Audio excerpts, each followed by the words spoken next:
Market లో invest చేసి మీ డబ్బులు డబుల్ చేసుకోవాలనుకుంటున్నారా? సుందరరామిరెడ్డి గారి లైవ్ సెమినార్ కి అటెండ్ అవ్వండి. నమస్తే రమ్మగారు. నమస్తే జయ. దసరా నవరాత్రి స్పెషల్ నైవేద్యాలు చేస్తా ఉన్నాము. నాకు వంటకాలే వస్తుంది రమ్మగారు. వంటలు చేసి చేసి చేసి మన ఇద్దరు నైవేద్యం చేస్తా ఉన్నాం. మరి ఈ రోజు ఏం చూపిస్తున్నామండి? శాఖ అన్నం చేద్దాం. శాఖ అన్నం అంటే శాఖములు అంటే కూరలు రకరకాల కూరగాయలు వేసి ఉండేది.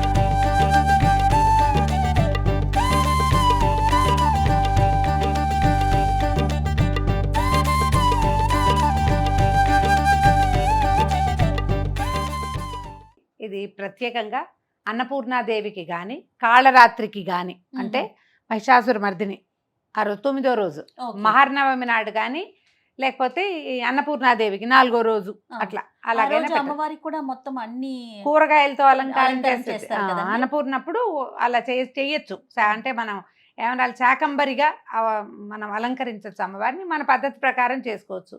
ఈ శాఖ అన్నాన్ని ఈ రోజున కానీ ఆ రోజున కానీ పెట్టుకోవచ్చు. దీన్ని ఏంటంటే ఒట్టి కూరలతోటి ఇది వరకు తీగూర అని చేసేవాళ్ళు. తీగూర అంటే ఇది ఎప్పుడు చేస్తాము? సంక్రాంతి రోజుల్లో గుమ్మడికాయ అన్నీ కలిపి కలగూర తీయగూర అలా చెప్పేవాళ్ళు. మనం కూరగాయల పులుసులో ఎక్కువగా అక్కడ దప్పలం కొంచెం చిక్కగా ఉండేలాగా అలా చేసేవాళ్ళం. దీన్ని అన్నంతో కలిపి శాఖములే అన్నంలో వేసేది. ఇప్పుడు సార్ట్ ఆఫ్ బిర్యానీ అనుకుందాం. కానీ మసాలాలు ఉల్లిపాయలు వెల్లుల్లిపాయలు ఏమీ లేకుండా చింతపండు పులుసుతోటి మనం సాంబార్ అన్నంలాగా చేసి నివేదన చేయొచ్చు. ఇదేంటంటే మంచి బలవర్ధకమైన ఆహారంగా చెప్తారు. బోల్డని కూరలు పప్పు అన్నీ పడతాయి. తర్వాత ఇందులో రకరకాల గింజలు వేసుకోవచ్చు. చక్కగా నెయ్యి తాలింపు వేస్తాం. నెయ్యి వేసి అమ్మవారికి నివేదన చేసుకోవచ్చు. ఒకసారి స్టార్ట్ చేసే ముందు ప్రాసెస్ ఒకసారి చెప్పండి రమ్మగారు. మనం అన్ని రకాల కూరగాయలు వేసుకోవచ్చు. చేదైనవి అవి మానేయాలంతే. అంటే కాకరకాయలు అవి లేవు. సొరకాయ గుమ్మడికాయ తర్వాత ఏమో కొన్ని బెండకాయ ముక్కలు కొన్ని వంకాయ ముక్కలు ఒక అరటికాయ తర్వాత ఏమో దుంపలు బంగాళదుంపలు చామ దుంపలు చిలకడ దుంపలు తర్వాత అరటికాయ ఇవి వీటితో పాటు బీన్స్ చిక్కుడుకాయలు అలా ఇన్ని రకాల కాయగూరలు అన్ని తలా రెండు అన్ని ముక్కలు చాలా కనిపిస్తున్నాయి చూడు. ఎక్కువ లేవు. అన్ని రకాలు పెట్టని తక్కువ. ఒక టమాటా తర్వాత తోటకూర కాడలు దొరికితే అవి కూడా వేస్తే ఒక 2 ములక్కాడలు వేసుకోవచ్చు. ముల్లంగి మన ఇంట్లో ఎవరికైనా పడకపోతే మానేండి. పడితే కనుక ఒక ముల్లంగి ముక్క కూడా వేసుకోవచ్చు. కాస్తంత కరివేపాకు కొన్ని పల్లీలు కానీ బఠానీలు కానీ ఇవన్నీ నానబెట్టి పెట్టుకోండి. తర్వాత మనం ఎంత చేయదలుచుకున్నామో అంతకి బియ్యము సగానికి తక్కువగా కందిపప్పు ఒక గ్లాస్ బియ్యం అంటే ఒక చిన్న కప్పు బియ్యం అనుకోండి. హాఫ్ కప్ కంటే తక్కువ 2 గింజలు తక్కువగా కందిపప్పు కడిగి పక్కన పెట్టండి. ఇప్పుడు మనం సుమారుగా ఈ ప్రెషర్ ప్యాన్ అనుకుందాం. ఇంత చేయదలుచుకుంటే కనుక మనం ఏం చేయొచ్చు అంటే అంత చింతపండు నానబెట్టుకోవాలి. ఒక నిమ్మకాయ అంత చింతపండు నానబెట్టుకోండి. మనం 1 కప్పు బియ్యం వేయదలుచుకున్నాం అనుకోండి కనీసం 4 లేదా 5 కప్పుల నీళ్లు పోసుకోవాలి. 5 కప్పుల నీళ్లు చింత పులుసు అనమాట. చింతపండు పులుసు. దీనికి సాంబార్ పొడి రెడీగా ఉంటే చేసుకోండి పెట్టుకోండి. అది లేదా కొంచెం పప్పులు వేయించి మన ఛానల్లో సాంబార్ పొడి సింపుల్ పులుసు పొడి ఈ మెథడ్ ఉంది కనపడుతుంది. పులుసు పొడి ఎలా చాలా సింపుల్. కొద్దిగా ఒక్కొక్క స్పూను కందిపప్పు మినపప్పు శనగపప్పు 3 పప్పులు ఒక 5-6 స్పూన్ల ధనియాలు 1 స్పూన్ జీలకర్ర ఒక 1/2 స్పూన్ మెంతులు 1/2 స్పూను మిరియాలు 1/2 స్పూను బియ్యం ఇన్ని ఎండుమిరపకాయలు 10 మొత్తం వేయించేసి మెత్తటి పొడి కొట్టి పట్టుకోండి. ఇదే పులుసు పొడి. ఆ పొడి వేసుకుంటాం అనమాట. ఇవన్నీ కుక్కర్ పెట్టుకోవటము. కొద్దిగా ఒక చారెడు నీళ్ళు పోసి ముందు కూర ముక్కలన్నీ అందులో ట్రాన్స్ఫర్ చేయటము. తర్వాత ఏమో మనం బియ్యము పప్పు కడిగి పెట్టుకున్నాముగా బియ్యము పప్పు ఈ పల్లీలు ఒకవేళ ఉడికిన బఠానీలో పచ్చి బఠానీయో నానబెట్టినవి ఏమైనా ఉంటే అవి మొత్తం ఇందులో ట్రాన్స్ఫర్ చేయటం. దాంతోపాటు మనం ఏం చేస్తాం కడిగి పెట్టిన బియ్యం పప్పు వేసేసి చింతపండు పులుసు చక్కగా పిసికేసి మనం ఎన్ని గ్లాసులు పోస్తాం 4.5 కనీసం పోసుకోవాలి కదా.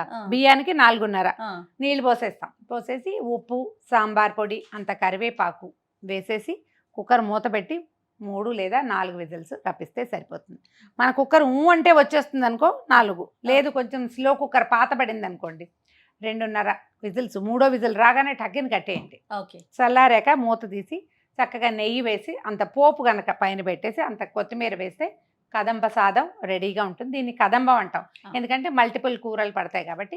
పులుసు అన్నం అనుకోండి, శాఖ అన్నం అనుకోండి, సాంబార్ అన్నం అని మీరు అన్నా కదమ్ము చాలా ఇష్టం. బాగుంది, కానీ ట్రెడిషనల్ గా అనిపిస్తుంది. కదంబం సాంబార్ అన్నము అంటే అదేదో దీనిలాగా ఉంది కదా. కదంబం అనగానే అమ్మవారికి కదంబ సాదాన్ని మనం నివేదన చేస్తాం. సూపర్ రమ్మగారు, స్టార్ట్ ఓకే. చేసేద్దాం. ఆన్ చేసామా? కొద్దిగా నీళ్ళు పోయి కొద్దిగా ఒక చిన్న గ్లాస్ నీళ్ళు పోయండి. నీళ్ళు పోసాక ఏం చేద్దాము, దీంట్లో ఒక చిటికెడు పసుపు వేద్దాం. ఓకే, మనం తరిగి పెట్టుకున్నాం రకరకాల కూరగాయలు. నేనేం చేస్తానంటే ఇది పొయ్యి మీద పడేసి ఒకటి తరిగి వేసేస్తానమాట. ముందు మనం ఏర్పాటుగా చేసాం కాబట్టి ఇన్ని తరిగి పెట్టుకున్నాం. కొంచెం కాగనిస్తారా? ఏం అక్కర్లా, వేసేసుకోవచ్చు. నేను చూడండి బీన్స్ వేస్తున్నాను. ఏవైనా అన్నీ ఇన్ని చాలండి, ఎక్కువ ఏం అక్కర్లేదు. 2 బెండకాయలు కూడా ఇందులోనే ఉన్నాయి. తర్వాత బెండకాయలు 2 ఉన్నాయి. ఎక్కువ జిగురు వస్తుంది, అంత కాకుండా ఊరికే 2 రుచి కోసం వేసుకోవాలంతే. చిక్కుడుకాయలు ఉన్నాయి. తర్వాత ఒక సొరకాయ ముక్కలు కాసినాయి. ఒక క్యారెట్, బీట్రూట్ వేస్తే రంగు మారుతుంది, వేయబోకండి.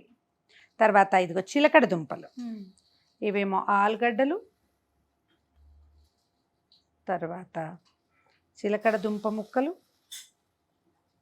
ఇవి చామదుంపలు.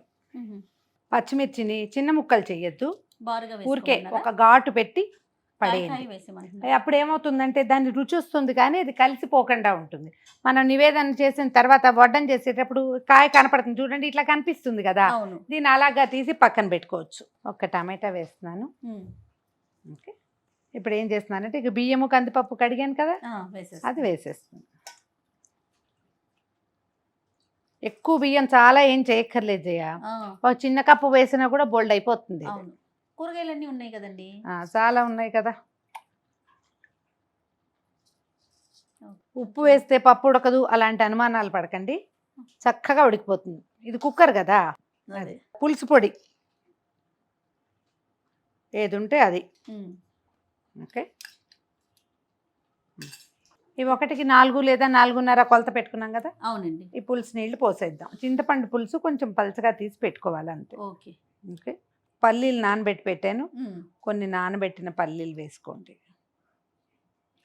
ఒకసారి గరిటె పెట్టి కదిపేసి పైకి కిందికి.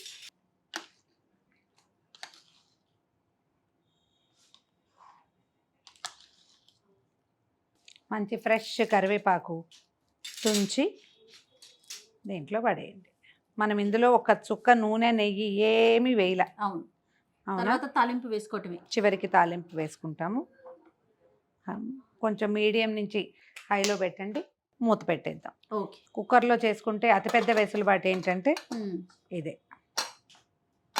చిన్న కుక్కరే ఫుల్గా ఉంది కాబట్టి 3 విజిల్స్ రాగానే ఆపేసేయచ్చు. ఓకే అండి. ఓకే,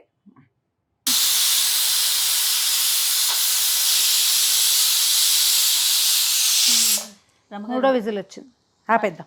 మీరు వేసిన కూరగాయలకి అన్నానికి ఇది పొంగి పొర్లిద్ది అనుకున్నా నేనైతే. కానీ సరిపడా నీళ్ళు పోసాము. కుక్కర్ మంచిదన్నమాట, కొంచెం విశాలమైనది పెట్టుకుంటే సరిపోతుంది.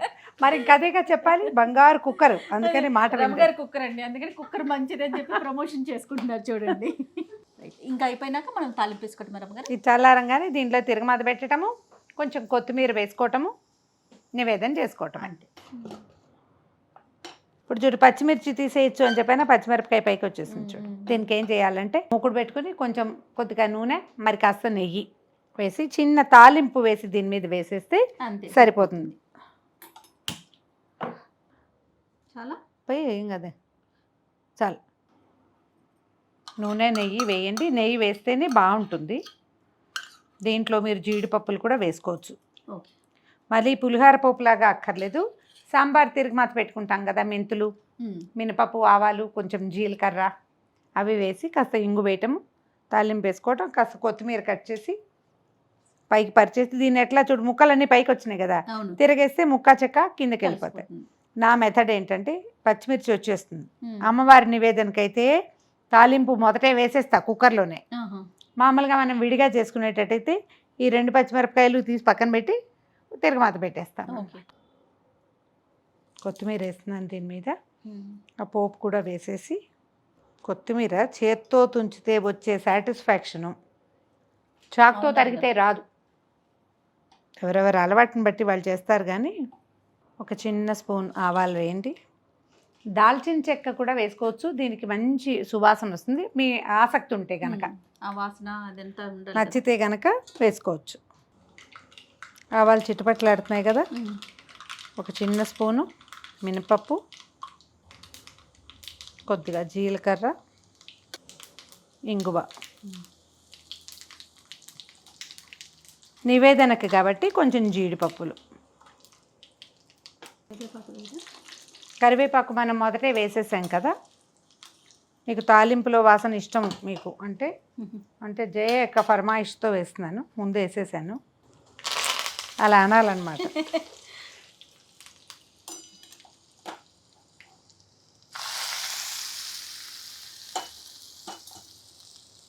ఒకసారి పెద్దగిరుతుంది కదా లేదా కలిపేసి ఇది లోపలికి, పోపు వాసన పోకుండా.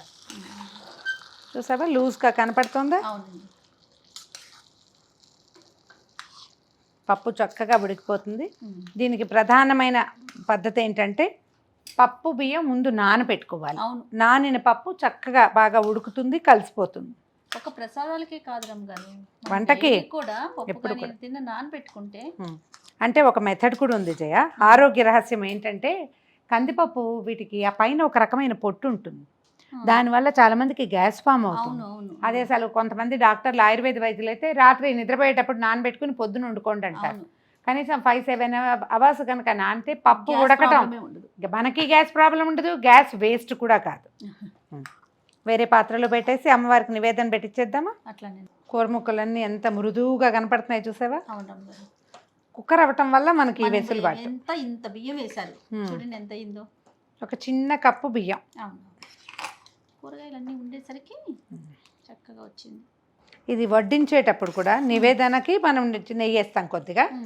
నెయ్యి వేసుకుని తింటేనే ఇది ఎక్కువ బాగుంటుంది. అదే అలా కాదు, శాకంబరీ దేవికి అత్యంత ప్రీతిపాత్రమైన శాకాన్నం, చింతపండు తగ్గించటము, పెంచటము, ఇవన్నీ మన అలవాటు ప్రకారం చేసుకోవటమే. ఇలా నేను చెప్పిన కొలతల్లో చేస్తే చక్కగా వచ్చేస్తుంది. ట్రై చేసి చూడండి. అమ్మవారికి నివేదనలో ఒకరోజు తప్పకుండా ఈ శాకాన్నాన్ని లేదా కదంబ సాదాన్ని చేసుకోండి. తప్పకుండా రమ్మగారు. మరొకసారి సుమన్ టీవీ ప్రేక్షకులందరికీ దసరా శుభాకాంక్షలు.